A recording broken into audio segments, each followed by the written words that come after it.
આગળ સમાચારમાં વાત કરીએ તો સુરતથી સમાચાર પ્રાપ્ત થયા છે। સુરતથી સમાચાર સામે આવી રહ્યા છે। કહી શકાય ફ્લેટની લોનના હપ્તા ભરવા માટે વાહનની ચોરી કરવામાં આવી છે। તો વાહન ચોરીના રવાડે ચડેલા આરોપીની હાલ અટકાયત કરવામાં આવી છે।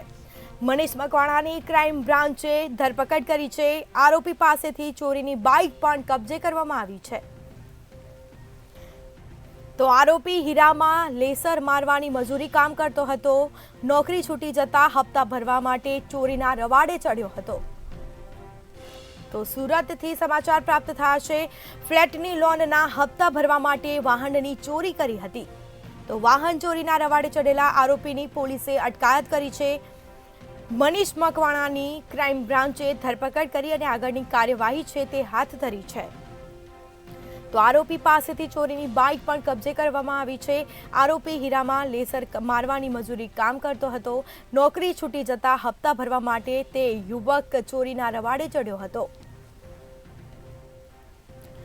તો હાલ આરોપીની અટકાયત કરવામાં આવી છે। પોલીસે આરોપીની ધરપકડ કરી વધુ પૂછપરછ હાથ ધરશે, તપાસ હાથ ધરશે। તો ફ્લેટની લોનના હપ્તા ભરવા માટે વાહનની ચોરી કરી હતી। તો ક્રાઇમ બ્રાન્ચ દ્વારા મનીષ મકવાણા નામના યુવકની હાલ અટકાયત કરવામાં આવી છે। આરોપી પાસેથી ચોરીની બાઇક પણ જપ્ત કરી લેવામાં આવી છે। તો વધુ પૂછપરછ હાથ ધરાશે। આરોપી હીરા લેસર મારવાની મજૂરી કામ કરતો હતો। તો નોકરી છૂટી જતા તે ચોરીના રવાડે ચડ્યો હતો।